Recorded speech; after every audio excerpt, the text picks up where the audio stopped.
السلام عليكم ورحمة الله وبركاته. وحشتوني كتير، بقالي فترة ما نزلتش فيديوهات، وحرفيا حضراتكم وحشتوني جدا. بس النهاردة راجعة لكم بشقة قمراية، حرفيا فيها تفاصيل كتير مختلفة، تفاصيل كتير لأي عروسة حابة تجدد بتجهز، أو أي ست بيت بتجدد شقتها.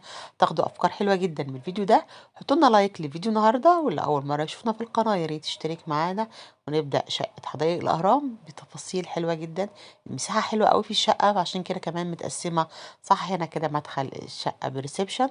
بصوا بقى، الأساس عندنا أكتر اللون الجولد، والأوف وايت داخل في تفاصيل كتيرة جدا. هنا صفرة وأنتريه مودرن وركنة صغننة في الجنب هنرجع لها. بصوا الأنتريه أو الركنة مساحتها طبعا كبيرة، بسم الله ما شاء الله.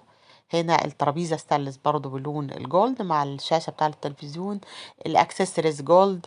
الأسود والجولد أساسيين في معظم الحاجات اللي هنشوفها في الشقة. وطبعا الزرع أو اللون الأخضر دايما بيدي لمسة حلوة جدا، سواء كان ورد صناعي أو طبيعي، بيدي روح للمكان. هنا البار أو البوفيه. شوفوا تصميم المرايات اللي فوق غير الشكل التقليدي، المراية ثابتة. لا، هنا المراية برضو باللون الجولد وجنبها جزء أخضر. الستاير والبراءة هنرجع لها بعدين، بس قد ايه سيمبل وحلوة جدا. مش البراءة الكبيرة اللي بتبقى تضايقنا دايما. بيت الستارة وتحتها الستارة بالشكل ده، البراءة. بصوا هنا لترابيزة السفرة. الكراسي القماش بتاعها جلد مقلوب، برضو داخل فيها اللون الجولد. القعدة الصغننة دي رغم المساحة مش كبيرة، بس حلوة قوي. مستغل المساحة هنا بالجزء ده كويس جدا، بالإضافة بقى للكورنر بتاع للركنة. اهو يبقى ده كده ريسبشن فيه سفرة، في جزء انتريه مودرن، وفي الركنة المودرن برضو. خلي بالنا ان الرجلين بتاع الركنة هنا برضو بالاستانلس، مع الترابيزة الاستانلس باللون الجولد، فطبعا التناغم عالي جدا. هنا كمان الترابيزة ستانلس. الشقة دي طبعا تصميم الشركة الهندسية الرائعة، اللي دايما أنا شخصيا بنبهر بكل التفاصيل اللي بيعملوها. ارت ديزاين. ارت ديزاين بيستلموا الشقة من حضرتك على الطوب الأحمر، بيسلموها بالشكل ده. عفش، تأسيس، نجارة، كهرباء، صحي، اكسسوارز، ديكور، كهرباء، أدوات كهربائية، وطبعا تشطيب كهرباء. كل التفاصيل دي بتستلميها منهم طبعا بالاتفاق مع العميل. بيفتحوا 4 مرات في السنة للتعاقدات، في 12 و3 وشهر 6. وبعد كده بيقفلوا، بيفتحوا في يعني في وسط السنة للعميل اللي كان عندهم قبل كده. لكن غير كده طبعا، لأن هم بياخدوا وقت ومجهود في تصميم كل شقة. الخشب بتاعهم وكل حاجة انت بتعملها في شقتك، بتحسي ان البيت ده بتاعك انت. كل قطعة أساس في بيتك متصمم بالمساحة والمقاسات ليكي مخصوص. طبعا ده كله بياخد وقت. هنشوف هنا المطبخ أمريكان مفتوح على الصالة. بصوا التفاصيل اللي في المطبخ. الرخامة المدرجة اللي طبعا بتديني مساحة ان انا احط فيها حاجات. بصوا كمان المطبخ هو اللي بيعمل المطبخ، كل التفاصيل دي هو اللي بيعملها. الكهرباء، البوتاجاز هنا بيلت ان، والفرن والشفاط كل التفاصيل دي هو ارض زي اللي بيعملها. خلي بالنا ان مساحة المطبخ هنا فيها اجزاء داخلة، لكن هو مستغلها صح جدا. اهو هنا الجزامة، وهنا الفواصل الزجاجية الملونة دي حلوة قوي، شيك جدا. هندخل بقى هنا بعد ما خلصنا الريسبشن بالمطبخ بالانتريه بالسفرة، هندخل على اوض النوم. ودايما تقسيماتهم بتبقى حلوة جدا، ان دايما اوض النوم منفصلة عن الجزء الاساسي في الشقة. طبعا ده بيديني مساحة من الخصوصية.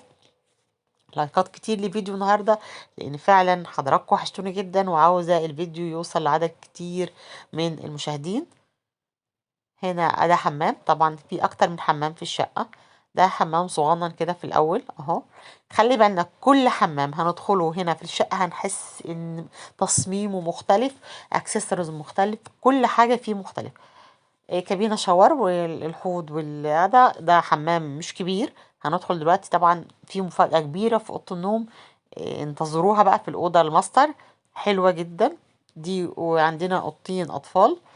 ادي أول أوضة. الأوضة هنا فيها 3 سراير.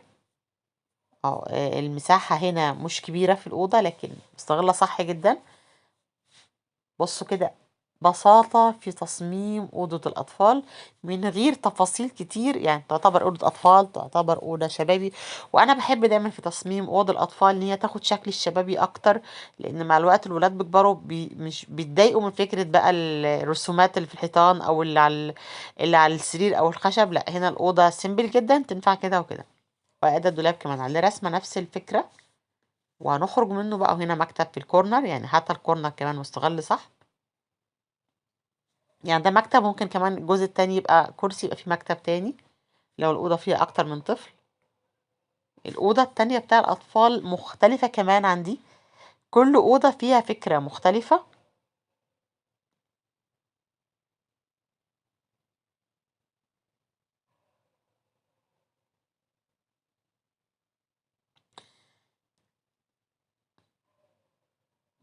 ندخل بقى على الأوضة التانية. بصوا بقى جمال الأوضة دي، حلو قوي. خلي بالنا السراير هنا تعتبر حجمها أكبر، بسيط كده. تصميم الأوضة مختلف. ظهر السرير، الحيطة نفسها متنجدة كابوتونيه بشكل طولي وبأشكال عشوائية. الكومود برضو في فكرة التنجيد، السرير من تحت نفس فكرة التنجيد.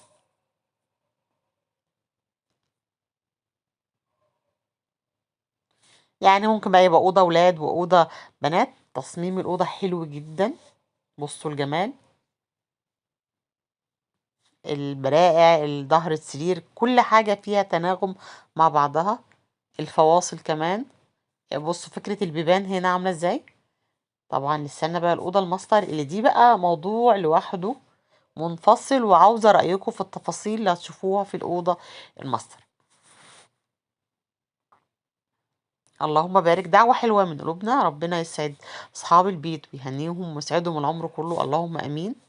ندخل بقى هنا كده في شاشة كده في المدخل، وندخل بقى على أوضة النوم. طبعا المساحة ما شاء الله. بصوا بصوا مساحة الأوضة، اللهم بارك.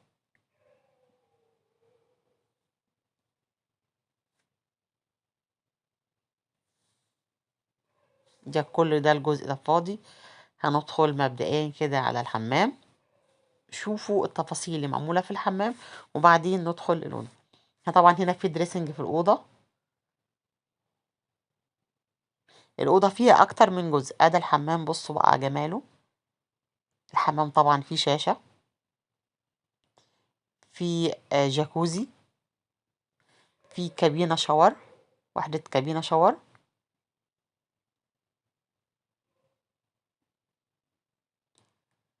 بصوا جمال الحمام والتفاصيل القمر اللي فيه. بصوا فكرة كمان الحوض.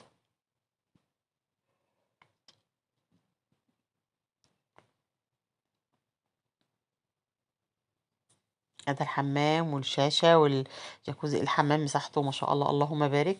كل ده في أوضة النوم، يعني الحمام نفسه مش بره قصاد الأوضة. يعني في شقق بنشوف الحمام بيبقى قصاد الأوضة على طول، لا الحمام هنا في الأوضة الماستر مع الدريسنج مع الأوضة كلها. فمساحة الأوضة اللهم بارك حلوة جدا. جمال التفاصيل اللي بيهتموا بيه ارت ديزاين. دايما بقول شابوه لارت ديزاين على كل جزء بيهتموا بيه، وكل تفصيلة بيهتموا بقى مع كل عميل. بصوا ده بقى السرير الماستر. قد ايه الجمال، قد ايه تفاصيل حلوة جدا، قد ايه بتحسي ان أوضة نومك أو قطعة الأساس عندك مختلفة. أتمنى ان فيديو النهاردة، شايفين الدريسنج مساحته بسم الله ما شاء الله، اللهم بارك، يكون نال إعجاب حضراتكم واستفدتوا منه ولو بفكرة. لو عجبكم الفيديو ما تنسوش لايك وكومنت وسبسكرايب. أشوفكم إن شاء الله في فيديو جديد وشقة جديدة وعروسة جديدة. أتمنى لحضراتكم مشاهدة ممتعة بإذن الله.